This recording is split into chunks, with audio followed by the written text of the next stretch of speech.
Hey everyone, in this episode, myself and Ben, we're going to give you 5 things that we think you can start implementing today to start helping your situation. Have you found yourself in a situation to where your loved one, they just won't stop drinking and you've tried just about everything? You're angry, resentful, mad, and you just don't know what to do. 5 things that you could start doing today to start having an impact on your situation. And you can email us, info@realrecoverytalk.com, and we'll possibly have a conversation with you about your situation and see if we can help in any way. And you can obviously join our Family Reconnect program. You can find that at realrecoverytalk.com/reconnect to get more information. Enjoy the show. Here we are, Real Recovery Talk. I am your host, Tom Conrad. In today's episode, we've got Benjamin B. What's happening, everyone? First things first, thank you for tuning in on the podcast app, whichever one that you choose to use, and thank you for watching on YouTube. In the end, if you have any comments, questions, or concerns, you could always reach us, info@realrecoverytalk.com. Again, that's info@realrecoverytalk.com. And ultimately, we want to help you turn your mess into your message, right, Ben? Yes, sirree. Got a couple announcements to make. All right, make these announcements. All right. So first thing is, if you would like to get your free PDF download, go to realrecoverytalk.com/guide. And there you're going to find, you put your email in and we send you a PDF one sheet. It's 5 steps on helping your loved one get the help that they need. It's basically a little outline of what we think are the 5 best steps that you can utilize to get your loved one into treatment or some sort of rehabilitation program of some capacity. And this may even be as simple as a 12-step program.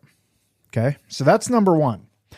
Number 2 is on June 26th. Myself, Tambini, and Mark Astor. Mark Astor did a episode with us, probably a couple months back. 370-something. He's an attorney. He specializes in Marchman Acts, Baker Acts, and filing for guardianship. Basically what those are, they are tools that people can utilize to kind of get their loved one into treatment if they are refusing to go into treatment. And so on June 26th at 6:30 p.m., we are hosting a webinar. It's going to be an hour and a half long, and there's going to be some educational points in there, but then there's also going to be open discussion, Q&A.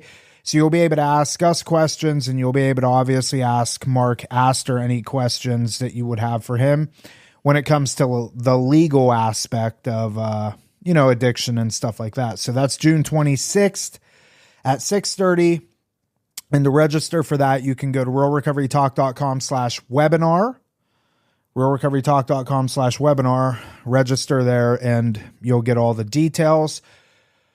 Okay, the last one, and this is the biggest one, August 1st, we are launching our Family Reconnect program. And this is going to be a program basically designed for families and loved ones that are struggling with addiction in some capacity within their household, or maybe not necessarily your household. Maybe it's a dear friend of yours or whatever, some sort of family member.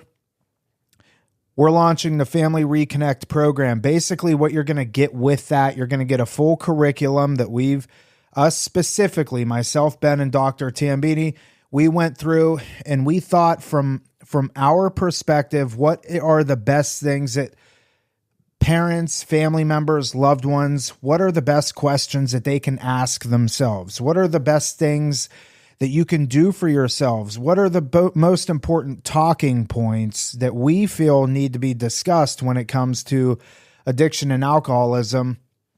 And so we put that in a curriculum. You're going to get that.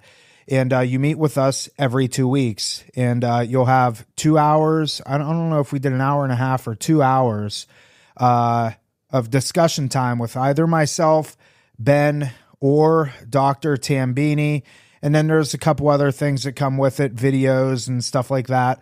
But that's launching on August 1st. And that you can go to realrecoverytalk.com/reconnect. And that will allow you to register and sign up for that.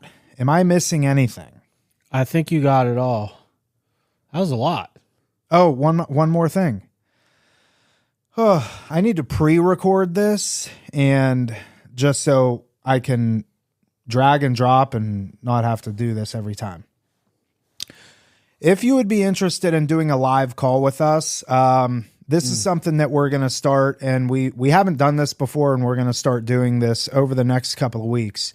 How this is going to be set up, you can call in and you can ask us any questions that you have, and you're going to have about 10 minutes with myself, Ben, and Dr. Tambini, our undivided attention to let us know what your specific situation is, and then we're going to kind of coach you, on air and, give you our feedback, our pointers and stuff like that. And then if you have a question that you would like to ask on air, you can email us live at ruralrecoverytalk.com.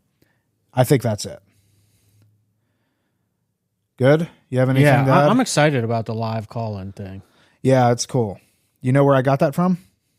Mind Pump? Yeah. Of course I know where you got that. I just love their model so much, and I think that there's so many people out there, that could. Here's the thing about substance abuse and addiction, and I don't think we need to go off in this direction too far, but two things. One, the episode that we recorded with Sal DiStefano came out yesterday, and it's doing very well. Sal shared it on his Instagram. A lot of people are listening to it, watching it. You can find it on YouTube. It's episode 387 or 388. The reason I bring that up is because, Ben, you brought something up in this episode as I was re-listening to it, and you had brought up in the episode how you brought up the trauma that you went through. Mm-hmm. And we have a platform that, you felt that it was kind of your duty at this stage of our platform and the things that we're doing. You kind of felt that it was your duty to put that out there because people could benefit from it and hear what you went through and see that they can get through the other side, kind of, right? Yeah, that summarizes it. That's the cool thing about the live callers. This will give us an opportunity to have live callers call in, share what they're going through, hear from us, what our feedback is, what our advice would be for them. And I guarantee you that there's somebody else out there that is going through the same exact situation, just in a different capacity. And, it'll be good for them to hear. Well, I've already experienced the other side of that where you and we did a live call into Mind Pump.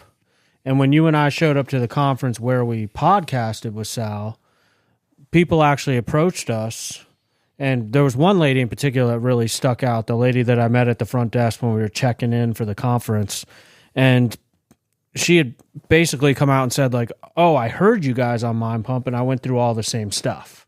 It's so just the value in that, like, we're not just saying that this is what's going to happen. I've literally already experienced it from doing a live call-in, and I've only done one live call-in to any show in my entire life, and that was it with you, Tom, to Mind Pump. Yeah. No, it's pretty cool.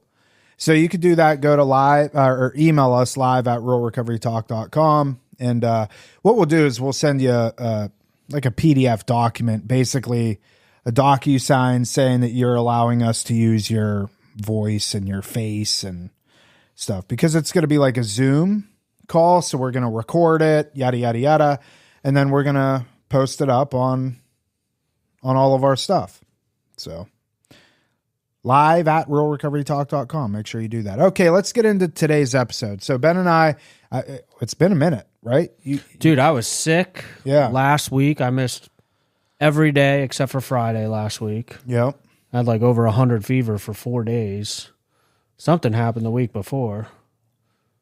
Oh, I had a family emergency the week before? You've had a family emergency for the last 2 months. But True. Yeah, a lot's been going on. I can't believe I didn't get sick. Yeah, I don't know how you pulled that off. You had it. My wife had it. All my kids had it. I didn't end up getting it. Thank God. Knock on wood. Yeah, it's been a minute since we recorded. So I was doing some Googling yesterday, and I came across an interesting article, it was, I think, a blog post. And I wish for the life of me I had written it down or been a little bit more prepared. But this blog post was essentially, I follow a decent amount of addiction channels and blog posts and stuff like that. And this particular post was about a wife that was in a toxic relationship with her husband, obviously, and he was a severe alcoholic. And the title of the blog post was "What to Do If My Spouse Won't Stop Drinking." And I read it and I thought it was interesting. And so I thought it'd be a good thing for us to discuss when we have conversations with spouses that are in this situation and they're like, I've tried everything under the sun. I'm 10, 15, 20 years into this and he's still doing the same thing or she's still doing the same thing. What do I do at this point? So that's kind of what sparked this. And so we came up with what we think are the 5, most viable options or talking points for you if this is something that you're going through.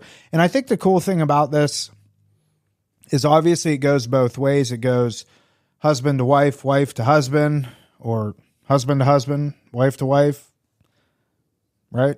Yes. Got to be correct here. But this can also translate to adult children, not adolescents. That's a completely separate conversation, but adult children.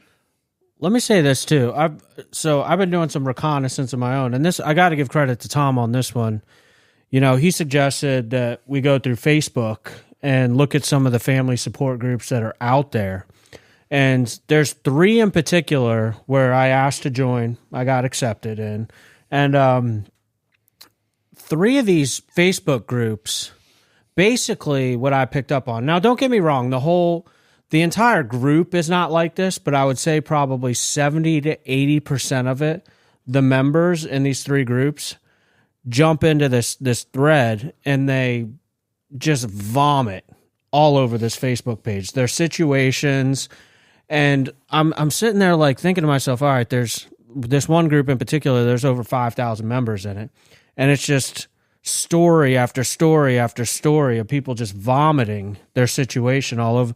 And I'm reading these stories and I'm like, my God, Tom, there's so much toxicity in the stuff that I'm reading, and I'm reading it. And the moderators obviously can't keep up with responding fast enough to these. I want to respond to almost every single one of them and point out the amount of things that they're, for lack of a better way to put it, doing wrong. Like there's just endless enabling, and I'm just sitting there asking myself, like, why is this person even still in this relationship? This has been going on for years. When you look at the description of what they're going through and what they're enduring, I'm like, my God. My point is, though, is I'm looking at it and I'm like, there is a solution out there. Like, how do we get this solution out to people? Because clearly there's people that need to get this message. To what comes second nature to Tom and I at this point, and probably even our regular listeners are probably like, some of the stuff we're going to go over, they're going to be like, yep, we know this. Yep, we know this. But there's literally thousands of people, and I'm reading through these threads like, somebody please help them somehow. Yeah. And I really hope by like putting out this material, these videos on YouTube, the podcast, like people catch on, like, because I was ready to pull my hair out and start screaming at these people. Like, what are you doing? Like, your loved one is never going to get better with the things that you're doing. Right. They might not get better anyway, even if you do all the right things. However, like the way this looks is like, oof. But it's rough reading all that and knowing there's a solution out there, or at least a strategy or a way to go about this, interventions, and people are just clueless. I feel for them. They're in a ton of pain. Well, they're in a ton of pain, but too, a lot of those people, they're sick. They are, and that's the thing is I'm reading these threads, and again, this is just the family members, and I'm thinking to myself what you just said, how sick the actual family member is that's not even using or drinking. I'm not even thinking about how sick the addict alcoholic is in this situation. I'm like, my God, look at this family member. It just looks different. Yeah, so it goes both ways. All right, so let's get into number one. Number one, Ben, was yours. You said be objective versus subjective. Elaborate on that. To elaborate, I'll harp on this again and again. I don't care if you've heard it a million times. I'll speak for myself. If I'm in a situation where I have a loved one and I have emotional attachment to the situation, whether if one day it's one of my sons or it's a spouse or whatever the case is, bring somebody from the outside in, somebody who has some serious experience. They don't necessarily have to be a quote-unquote professional, like make a living like Tom and I do, but there's people that maybe they got, a lack of a better way to put it, their black belt in Al-Anon, stuff like that. Bring outsiders in because we are blinded by our emotion and our love for our loved ones. I always tell Tom all the time, like, I have got to get the feedback of other people. Heaven forbid, let me just use an example, like one of my kids, my oldest is 14 now, my youngest is 6. If one of them ends up having a substance issue, I'm going to, even with all of my knowledge and experience, have to invite somebody else into the process because I'm not going to be able to see the truth about the situation because of my emotional attachment. That's one of the hardest things for people to handle. Mm-hmm. And my experience with that too, like there's a mom that I've kept in touch with probably for 2 years. She's actually been on the podcast. I won't say her name, at this point for anonymity purposes because her son has relapsed multiple times. But it's been about the course of 2 years where I've been telling her what strategies and interventions to implement with their son. And she says, yes, yes, yes, yes on the phone. She'll do half of them and not the other half. And she's like, well, I did all the others. And here we are 2 years down the road later. And it's finally clicking like, I need to hold all these boundaries. I need to do all of these things. I just thought like he knew I loved him enough. Again, this comes back to be objective, not subjective. Yeah, bringing other people in, I think, is one of the most important things that you can do for anybody. And I like what you said, even if it happens to us. Mm-hmm. We have just about all the knowledge that you would need to make a sound decision. But when it hits that close to home, it's different. It's easy for you and I to preach from behind the microphones on this is what you need to do, this is what you should do, yada, yada, yada. But when it does, and if it does, God willing it doesn't, come to our doorstep, how are we going to handle it? And we have to follow our same advice. So find somebody from the outside that's gone through this specific situation, not specific, but generally, this situation, and seek wise counsel, whatever that looks like for you. And that could be,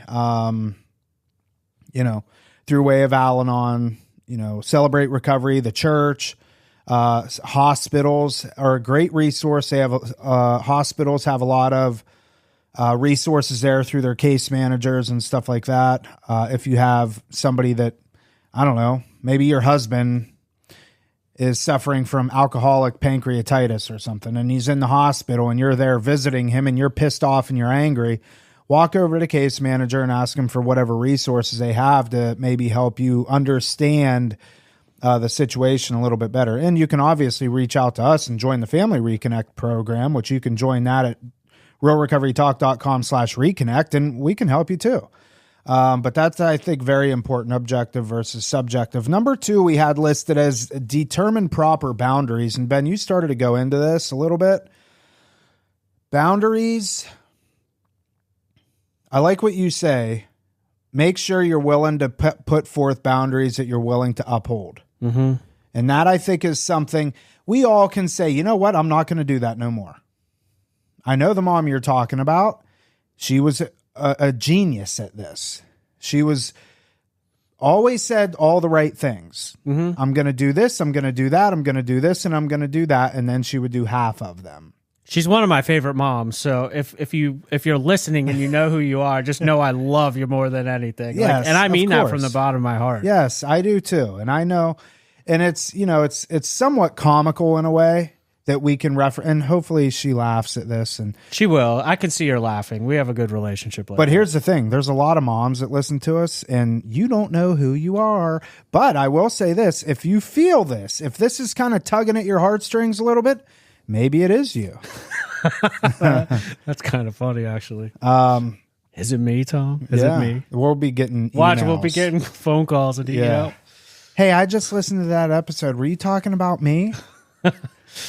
I had a mom, Rabbit Trail, I had a mom text me maybe a couple months ago and listened to one of the episodes, and she thought sure as hell I was talking about her son. I'm like, actually, no, I wasn't.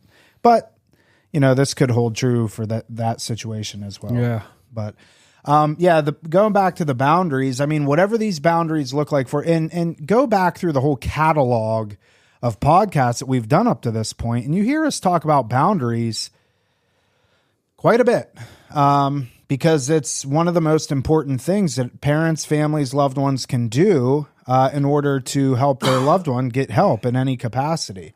Boundaries may look like, hey, I'm not going to put up with your drinking anymore. I'm going to move out. What were you going to say? One thing I want to touch on about boundaries too is there may be a time frame, a proper time for boundaries. For instance, you may set a boundary with your loved one that says, when you accomplish XYZ, or maybe a year of sobriety or something, then we'll revisit this. Because one of the things that I see very often too, and this is why, again, it goes back to point number one, invite professionals in. Sometimes boundaries might need to change for the better or for the worse. Maybe they need to be strengthened. Maybe they need to be let down a little bit. Where oftentimes what I'll see is you'll see somebody set boundaries on the front end. They'll hold to them. And then 3 months down the road, they'll be like, oh, they got 90 days clean now. I'm going to let this boundary down and give in to whatever it is and tell them I'm giving in. Now I'm going to do this for you when I wasn't willing to do it the first 90 days. You need to evaluate whether or not part of their success in getting that 90 days had to do with that boundary being there in the first place. And do you really need to give that back to them?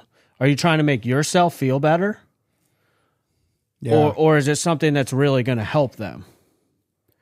Well, boundaries are analyzing the boundaries, I think, is important. Boundaries in and of themselves they're very fluid. I mean, they can kind of, like you said, you can tighten up on them, you can loosen up on them as you go. And I think that is something that only you and your supports and the addict or the alcoholic can really determine. But I think your boundaries need to be strongly correlated with whatever the outcome is that you're looking for.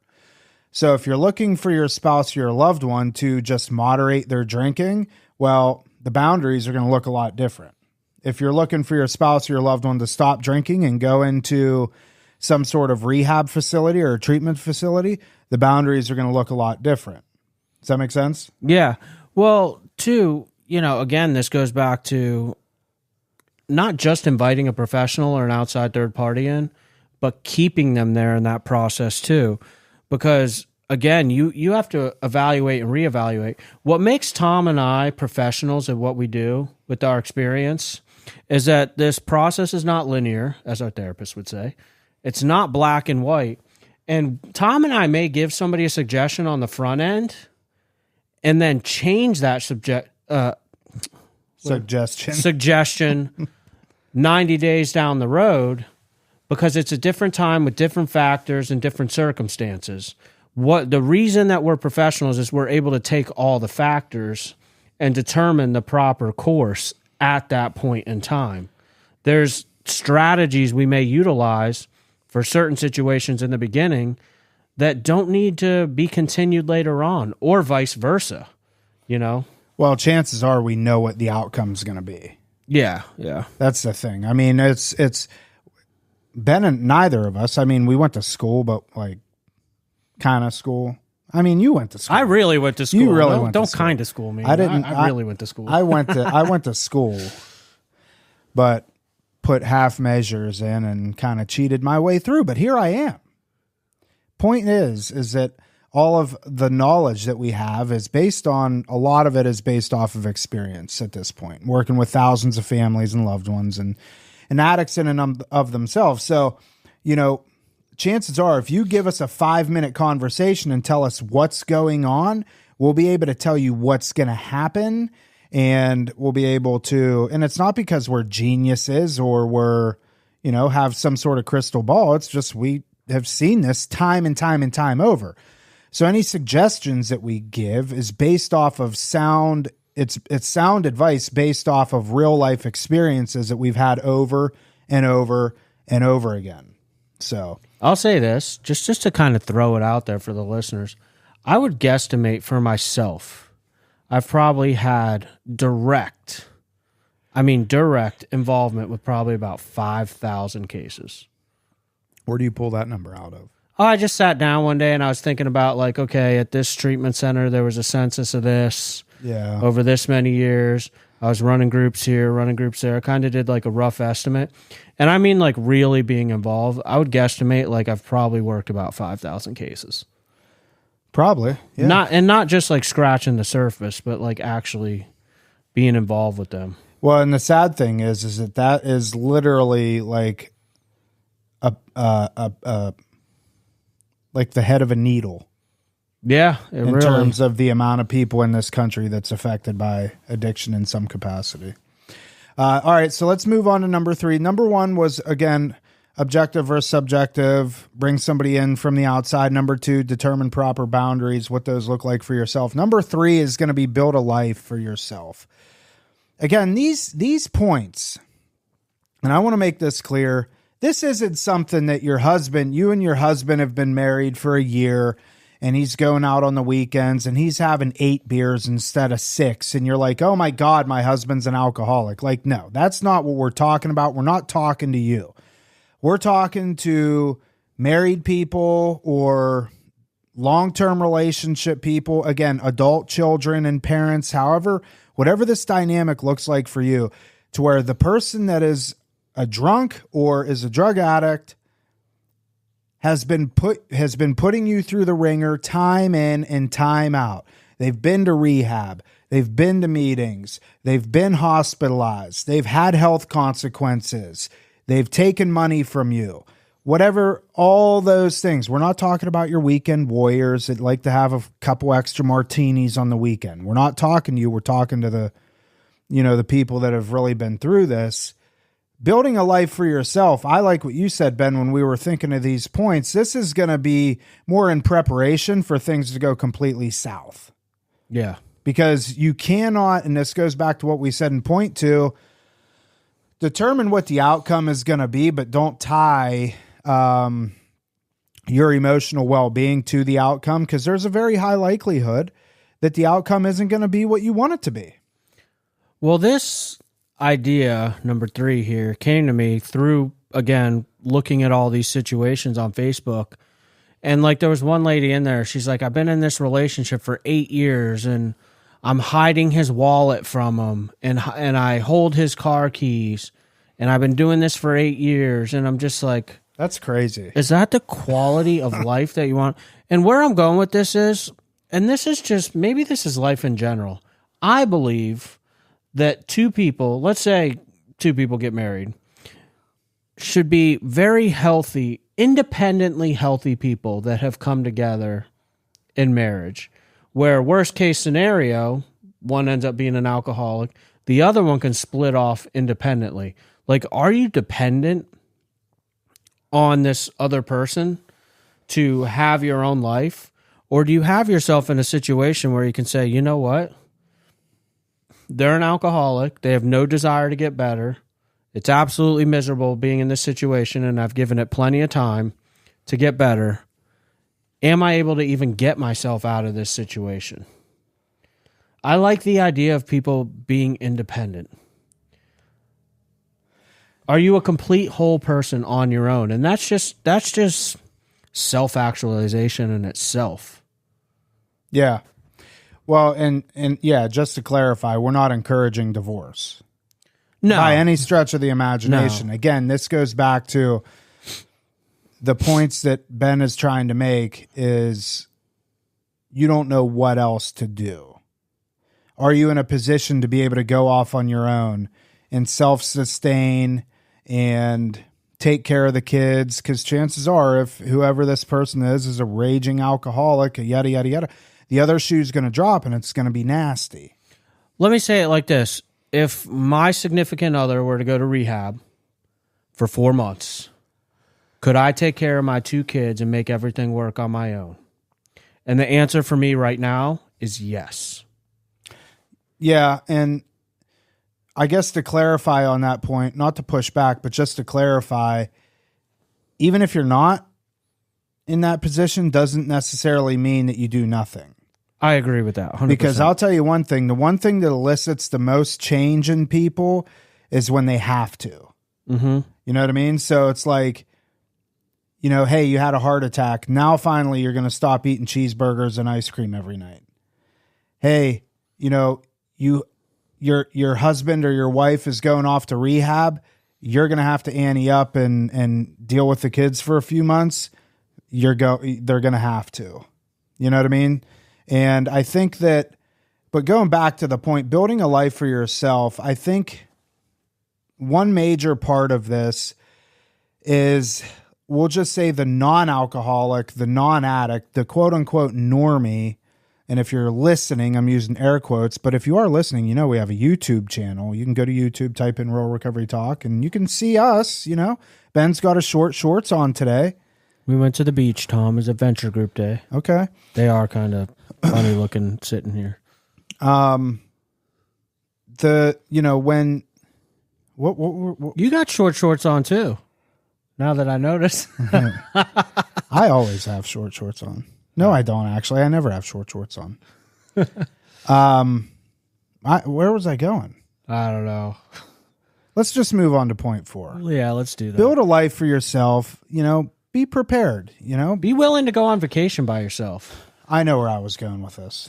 What were you going to say? No, I saw that in the Facebook comment thread, and that was actually one of the healthy ones that I saw. This lady had said she'd been married for 25 years, and she's like, my husband's a drunk, and because of his drinking, the day that our plane was leaving, he couldn't go.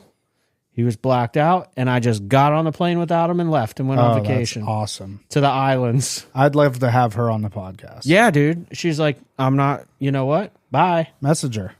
Yeah, I should. I don't know if I could find it now. There's so many posts on this Facebook thing. Well, that's the irritating thing about these family groups and stuff. You know, Ben and I joined them because, you know, it's good. There's a lot of good stuff in there that we could record on, but they don't allow you to post anything. They're like, no spamming. And it's like, we're not spamming. We just want to, you know, get good content for people to, we're not selling nothing. Well, we are, but so what? It's all for the greater good. Yeah. Anyways, point number 4, educate yourself. If you're listening to this podcast, congratulations, you're educating yourself. Now, there's a lot more things that you can do. There's books. Codependency No More is obviously one that we reference quite a bit. There's Al-Anon books, not just the Al-Anon book, but plenty of other books that you can talk about or you can read and discuss. There's small groups that you can get involved in. There's other podcasts that you can listen to. We're not the only addiction podcast out there. There's a lot of podcasts that discuss these sorts of things. I recently came across the lady. She has, her YouTube channel is called Put the Shovel Down. Great resource. I mean, she's got 570 some thousand subscribers on YouTube. Great resource. I'm not in the camp of, like, she's not competent. None of us are competitors. Like, there's plenty of drug addicts out there. There's plenty of, you know, families that deal with people. It's like, who do you like? Do you like me and Ben, or do you like her? Or do you like both of us? I think her name's Andrea. Or I may have just made that name up. But that's a good resource. There's plenty of stuff out there like that. Well, that's what sparked it, too. I mean, think about this. Inadvertently, I kind of brought this up, and now I'm connecting the dots. But, like I mentioned earlier, and it was Tom's idea, we join some of these Facebook groups and see what the other families are doing, what the comments are, this, that, the other, what topics are being covered. We're educating ourselves.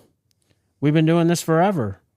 And getting a better idea for us of what people might need, what their needs are. I mean, the needs in this one was just glaring me in the face with, my God, there's just so many people that need direction. Like Tom was just saying, I don't look at other people in our same space as competition. Like, there are so many people that need help. And I wish more people came across our podcast. Not to toot our own horns, but I will say, like, I do feel really good because this happens quite often. Parents will reach out to us. Like, it'll be the first time we ever spoke to them. And they'll be like, I've listened to like 100 of your episodes and I know everything that you guys would say about every situation. Like, they have really, really educated themselves just by listening. We've covered at nearly 400 episodes just about everything. In some way, shape, or form, every topic has probably come up. Yeah. Shout out to Tim, by the way. Tim, I can't use your last name for anonymity. Oh, yeah, purposes, yeah. Tom was telling me about Tim. Your daughters, actually, shout out to your daughters, too. 2 daughters, one lives somewhere, and I know one lives in London. But I had a nice conversation with Tim. I guess the daughters put Tim, shared the podcast with Tim, who's the dad, and we had a nice conversation a few days ago. Nice guy. Hello, Tim. He said that they listen to every episode? I don't know if they've listened to every episode, but they listen. He said they listen all the time. Yeah. Yeah. So, Tim, hello. Hi, Tim. Would love to connect soon. So yeah, educate yourself. Number 5, get support. This one shouldn't even need to be said, but a lot of times parents and loved ones, spouses, they feel like they need to go at this alone because they're scared, they're angry, they're fearful. They feel like they're the only ones that are going through this situation, or they're the only ones that can fix this situation, and a lot of times refuse to get support. And it's the furthest thing from the truth. I mean, we're power in numbers. The more people that you have in your corner that have gone through this situation, the better off you're going to be when it comes to fixing your own situation. I mean, I don't know what more to say on this other than get involved in some capacity through a support group, through Al-Anon, through your church, through, whatever it looks like for you, but you have to do it. Yeah, I want to point out too, and again, this isn't everybody, but like this is something we see pretty often is the hypocrisy from the loved ones that have an addict or an alcoholic. How oftentimes they're pointing the finger at their addict alcoholic, like, get support. But then they got 10 fingers pointing back at them that they have no support. So it's just as important. Even in I might argue in some cases more important for the family to get the support. Because a lot of times they're the ones with the wherewithal to do it first. Yeah. And if they do it, in my experience, I do believe that my mom and dad getting involved with Al-Anon, getting their own support, kind of propelled me into my recovery coming a little faster than it would have had they not. Yeah. Actually, no, it definitely did, because they learned about boundaries. They learned stuff along those lines. So my parents getting involved and getting the support even before I did ended up helping me. Part of not the tagline, but one of the things that we're referencing in the Family Reconnect program is heal yourself before you can help them. Yes, and that's a big part of Al-Anon too, man. It's huge. That's all it is. Yeah, that's true. It pretty much is. I mean, you got to look at yourself so many times. I'd say 9 out of 10 times, parents, families, loved ones, you look at the addict, you look at the alcoholic, you need to fix this. You need to fix that. Why do you do this? Why do you do that? When it's like, stop, look at yourself, go stand in the mirror, take some accountability for yourself and go change yourself, start healing yourself, start doing the things, like respect yourself enough to go through this process. It's going to be uncomfortable. You're not going to want to do it because your addict, your alcoholic, your loved one, they're going to drive you, for lack of a better term, and I'm going to have to click the explicit checkbox on this, they're going to continue to drive you fucking crazy. And you're going to allow it, and it's going to drive the resentment deeper and deeper and deeper, which makes you want to fix it more and more and more, and you get into more and more arguments and this and that. And when it's like, imagine yourself being able to adopt a mindset of, you know what? I don't care. Whatever you want to do, I'm fine. Don't engage the alcoholic or the drug addict. Yeah. Well, That's how you win the battle there. Yeah. Win the fight, win the war. That's how you win the war. Yeah. We even do that at Rock with when some of our clients are, lack of a better way to put it, agitated or one of those negative attitudes, moods. Yeah. A lot of times we just look at them and we're like, we're not going to engage this. Have your moment, feel what you're feeling. Let us know when you're done. You know what I have today, Ben? Yeah, I'm trying to think of what it could be. Maybe like a yummy snack for me or something. What you got? No, dude. You know how many pieces of those damn chocolates I ate?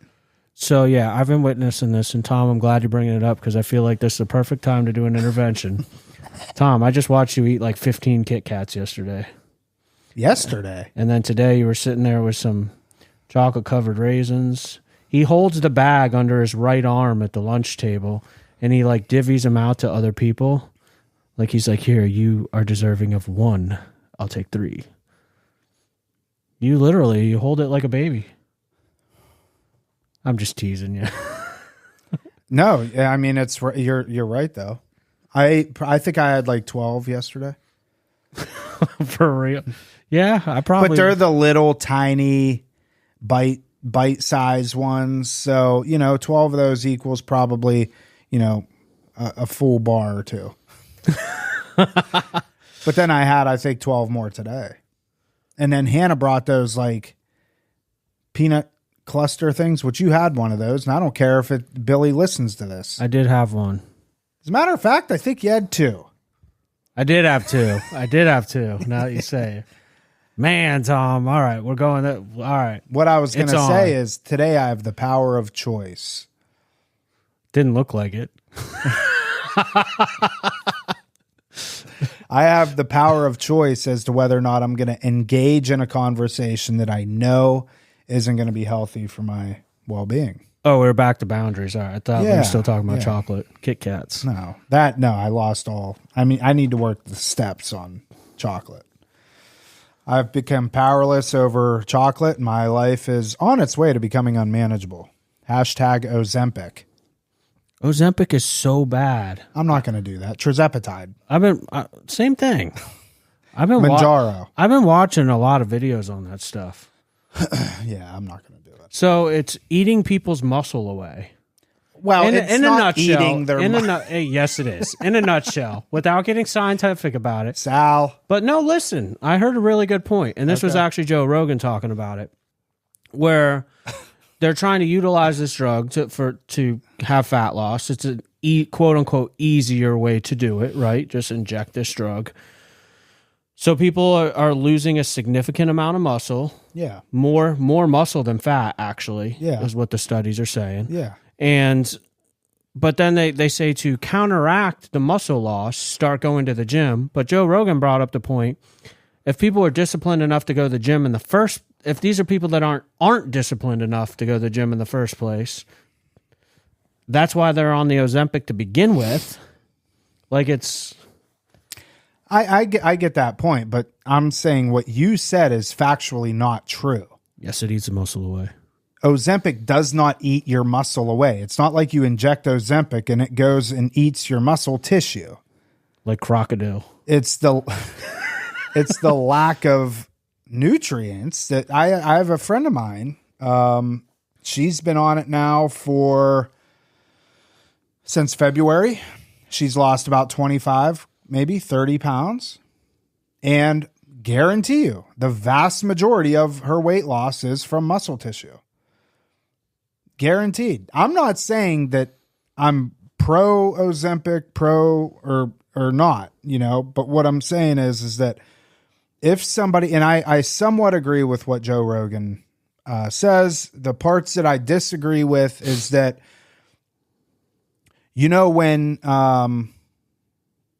when you start to see something working, it can give you a little bit of motivation. Yeah, I get that. So imagine somebody that has struggled with their weight their whole entire life, and they start taking semaglutide in some capacity, semaglutide, tirzepatide, Mounjaro, doesn't matter.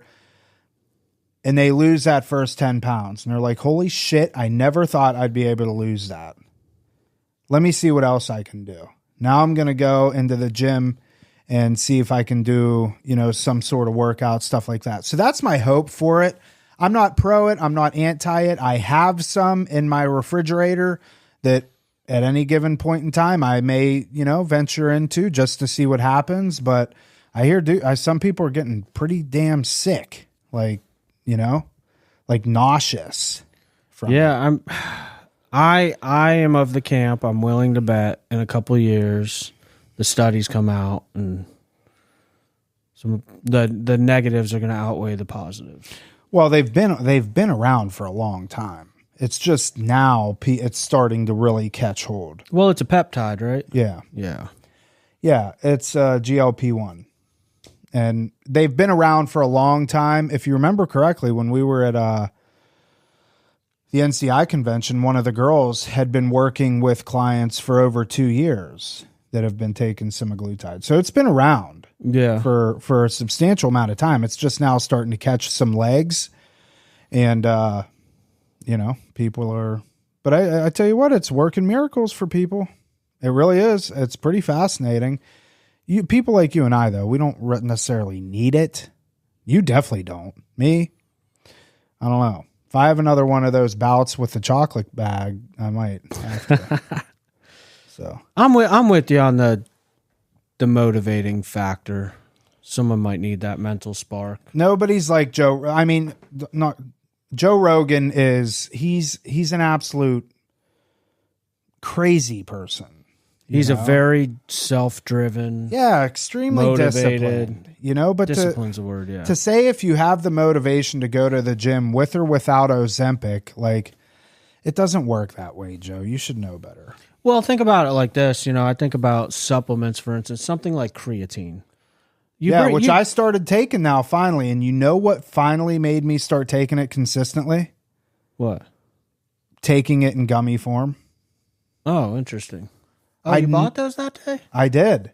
I put them right on the bathroom, on my counter. So what I do is I wake up, I take a pee bin, and I go get a coffee, and I walk into my bathroom, and I eat 5 gummies. It's 5 grams of creatine. Eat those, have a few sips of my coffee, and then brush my teeth. Going back to your point, though, like I do remember, like when I was in high school, and I got a tub of creatine that a friend had given my dad, and my dad let me have it. I was like, oh yeah, it's all clumpy, and you do feel more motivated. I did feel more motivated. I'm like, ooh, I got this creatine. So I get your point there. I do. Yeah. So is that it? I do. Yeah, I do. That was it. That was it.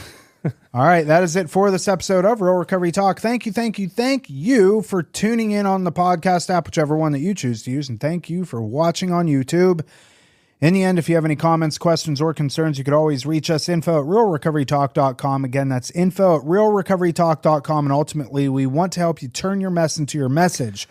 And go to realrecoverytalk.com/guide to get your PDF, 5 steps to help your loved one get the help that they need. Go to realrecoverytalk.com/webinar to sign up for the webinar with myself, Tambini, and Mark Astor, who is an attorney that specializes in Marchman Acts, Baker Acts, and filing for guardianship. Any legal questions that you may have or questions in general for yourself or for a loved one. June 26th at 6:30, realrecoverytalk.com/webinar to register for that. realrecoverytalk.com/reconnect to sign up for our Family Reconnect program. This is a monthly membership, and you get access to us. We have Zoom calls twice a week, full curriculum, a lot of cool stuff. It's going live on August 1st, realrecoverytalk.com/webinar to register for that. That is it. We will see y'all later.